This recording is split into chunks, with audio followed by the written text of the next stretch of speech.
জার্নিটা এসে থেকে যায় অ্যাকনলেজমেন্টের রেকগনিশন। নারীদের স্বীকৃতি পাওয়ার জার্নিটাই এখন পর্যন্ত শেষ হলো না। কবে স্বীকৃতি আসবে আর কবে তারপরে ন্যায্যতা স্থাপন হবে?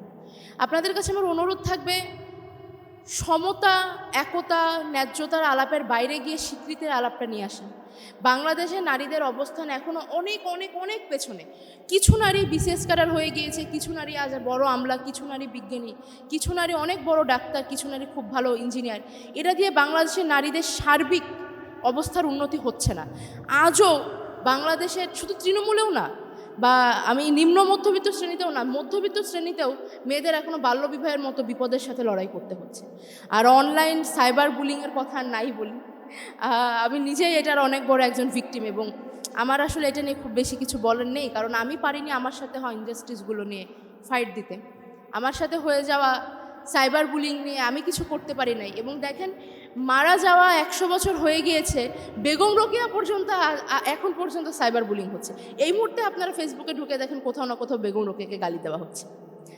বিশ্ববিদ্যালয়ের শিক্ষকরা পর্যন্ত বেগম রোকেয়াকে কাফের, মুরতাদ, নাস্তিক ঘোষণা দিচ্ছে।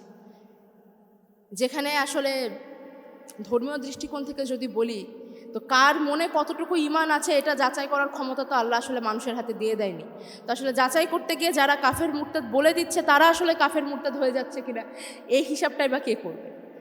আমি আপনাদের কাছে অনুরোধ করব, নিজের বন্ধুদের, নিজের বড় ভাইয়ের, নিজের ছোট ভাইয়ের,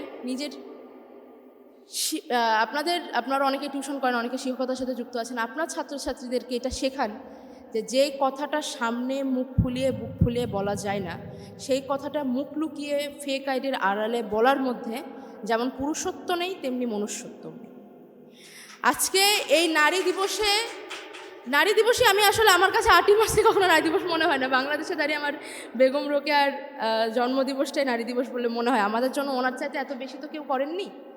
তো বেগম রোকেয়ার এই জয়ন্তীতে দাঁড়িয়ে আমি আপনাদের কাছে অনুরোধ জানাতে চাই, যতদিন না পর্যন্ত আপনারা আপনাদের সহনাগরিকদের মানুষ হিসেবে গণ্য করা শুরু করবেন। আশরাফুল মাখলুকাত কিন্তু শুধু পুরুষরা না, নারীরাও। তো যতদিন পর্যন্ত আশরাফুল তো দূরে থাক, মাখলুকাত বলেও আপনারা নারীদেরকে হিসাব করা শুরু না করবেন, ততদিন পর্যন্ত কিন্তু আপনারাও খুব একটা আশরাফ হয়ে উঠতে পারছেন না। গাড়ির একটা চাকা খুলে নিলে গাড়িটা আসলে বেশি দূর যেতে পারে না। আমি আজকের আমার এই বক্তব্য একান্তই আমার সামনে বসে থাকা আমার পুরুষ সহযোদ্ধা, সহকর্মী, ছোট ভাই, বড় ভাই, বন্ধুদের জন্য। আপনারা যদি এগোতে চান, একা এগোনো আসলে সম্ভব নয়। আপনারা যখন দেখেন যে আপনার পাশের একটি ছেলে, আপনার বন্ধু, হয় ঠিক আছে আমার ক্লাস ফ্রেন্ড, ও অনলাইনে গিয়ে বুলি করতেছে আমার আর একটা ক্লাস ফ্রেন্ডকে, আমার তো বন্ধু, আমাকে তো বলছে না, আপনাকে বলছে না, কিন্তু কালকে আপনার বোনকে বলবে। এটার মধ্যে কোনো গর্ব নেই।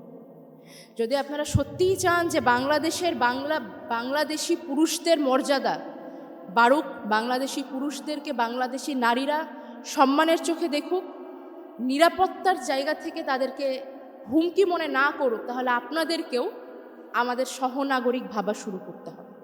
বাংলাদেশের মেয়েদের উপবৃত্তি দেওয়া, বাংলাদেশের মেয়েদের বাল্যবিবাহ বিরোধী আইন তৈরি করা, ধর্ষণের বিরুদ্ধে আইন তৈরি করা, রাষ্ট্রীয়ভাবে যাই করা হোক না কেন, বাংলাদেশে বর্তমানে নারীর প্রতি যে সমস্ত সহিংসতা চলছে, এগুলো সামাজিক সমস্যা। একটি সামাজিক আন্দোলন ছাড়া এই সমস্ত সমস্যার সমাধানের কোনো উপায় নেই। আর এই সামাজিক আন্দোলনটাও গড়ে তুলতে পারেন আপনারাই, কারণ আপনারা বর্তমানে বাংলাদেশে ইয়াংগেস্ট এবং সবচাইতে বেশি নতুন ধারণা ধারক এবং বাহক আপনারা। একমাত্র আপনারাই পারবেন চেষ্টা করলে একটি সামাজিক আন্দোলন দাঁড় করতে। এবং যেহেতু জাতীয় ছাত্রশক্তি ছাত্রদের নিয়ে কাজ করে, আপনাদের কাছে সুযোগ আছে বই পড়ার, বই লেখার, শিক্ষার মাধ্যমে একটা আন্দোলন গড়ে তোলার। আমি আপনাদের কাছে অনুরোধ জানাবো, জাতীয় ছাত্রশক্তির কাছে অনুরোধ জানাবো, জাতীয় ছাত্রশক্তির আমার অনেক বন্ধু বান্ধব এখানে রয়েছে। আমার বন্ধু জাহিদা হাসান এখানে আছেন, আমার ছোটো ভাই বাকের মজুমদার আছে, দুজনই আমার খুব কাছের, আমার খুব স্নেহের। তাদের কাছে আমার অনুরোধ থাকবে, আমার ছোটো ভাই রিদি আছে এখানে, তাদের কাছে আমার অনুরোধ থাকবে যে আপনারা আপনাদের কার্যক্রম যতখানি রাজনৈতিক ততখানি সামাজিক করে গড়ে তুলুন। আপনাদের অগ্রজরা যেটা করতে পারেনি সেটা আপনাদের হাত দিয়ে হোক, আমরা আপনাদের দেখে গর্ববোধ করব। আর একই সাথে অনুরোধ থাকবে ওইটাই, যে বাংলাদেশে নারীর মর্যাদা নিয়ে আমরা যে বড় বড় বুলি দিই, বড় বড় আলাপ দিই, আসলে এগুলো দেওয়ার জায়গা আমাদের নেই। আমাদের জন্য নারী স্বাধীনতার আলাপ দেওয়া, নারী অধিকারের আলাপ দেওয়া ছেঁড়া কাঁথায় শুয়ে লাখ টাকার স্বপ্ন দেখার মতো। কারণ নারীদেরকে এখন পর্যন্ত আমরা নাগরিক হিসেবে সমান মর্যাদাটা এনে দিতে পারিনি। খুবই সাধারণ, খুবই বেসিক, খুবই মৌলিক অধিকারটা এখন পর্যন্ত আমাদের আদায় হয়নি।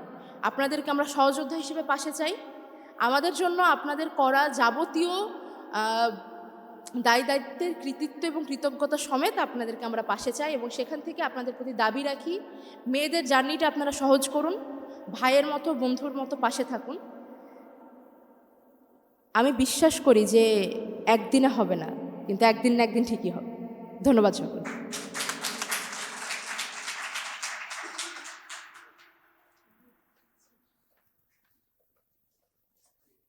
জীবনের মূল্য এত সহজ বাংলাদেশে, তো হাদি ভাই তখন খুব হাসছিলেন এবং বলছিলেন যে ভাই লাশ যদি হয়ে যায় শহীদই মৃত্যু হবে, অসুবিধা কি ভাই, আল্লাহর কাছে হাসতে হাসতে চলে যাব।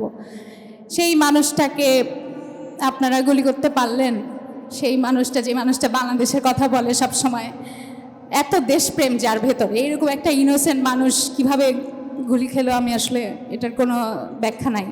এনিওয়ে, এই গানটা গাই, আপনারা চুপ করে শুনবেন গানটা, আমি বিশ্বাস করি এগুলো হাদি ভাইয়ের কথাও আপনারা বলতে পারেন।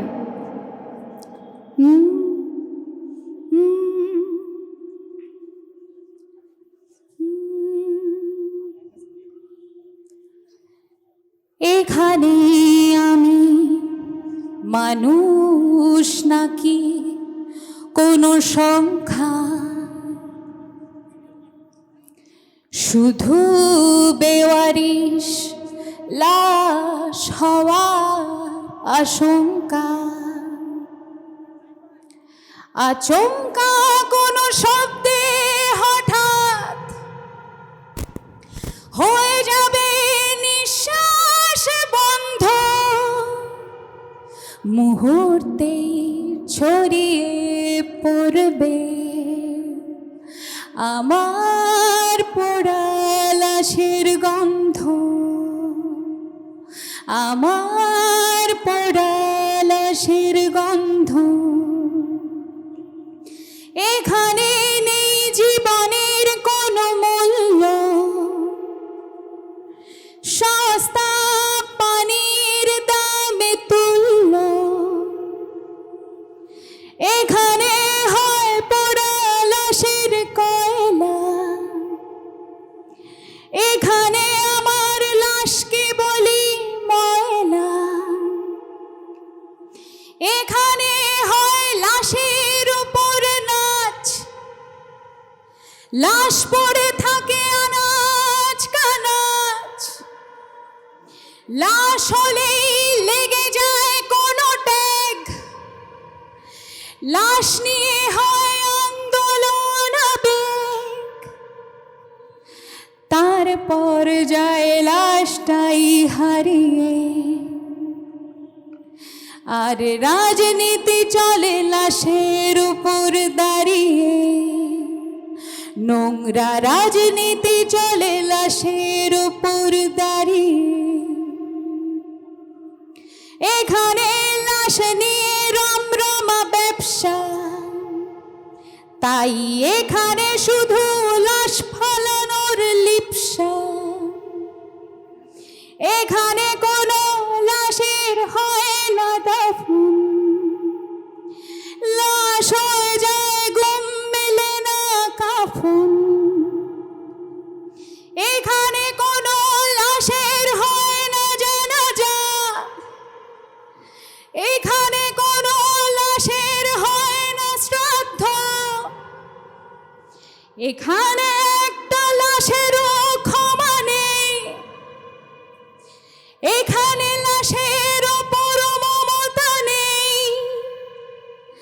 এখানে লাশকেও মারা হয় পাথর, এখানে জীবিতরাও লাশের মতোই নিথর, এখানে লাশের উপর পড়ে থাকে শুধু লাশ, আর এখানে আমাদের বসবাস, এখানে দেয়া হয় না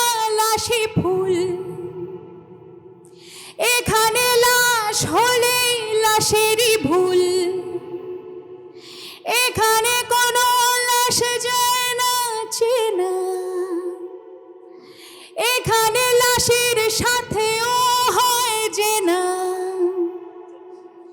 এখানে চাইলেই কেন যায় লাশ, তাই এখানে হয় প্রচুর লাশের চাষ, এখানে হয় না কোনো লাশের গল্প ফাঁস, এখানে হয় লাশের সর্বনাশ, তাই এখানে লাশেরাও আফসোস করে,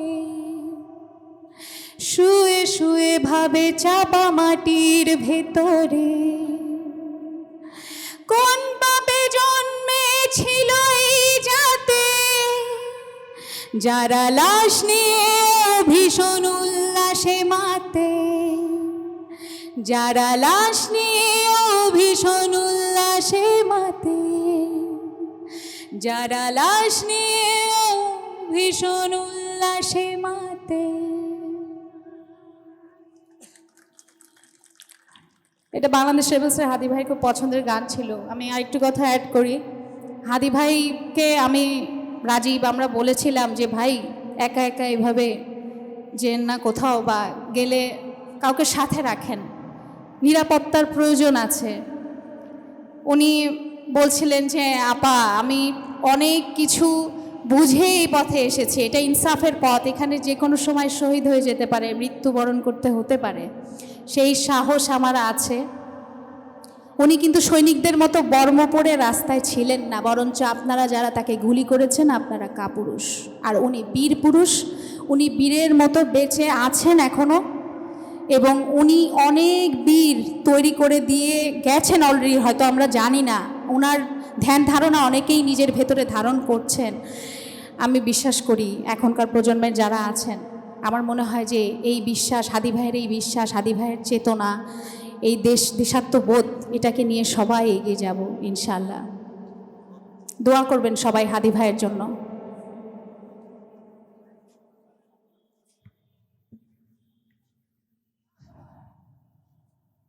ওসমান হাদি ভাইকে আমরা আল্লাহর রহমত এবং শেফা জন্য আজকে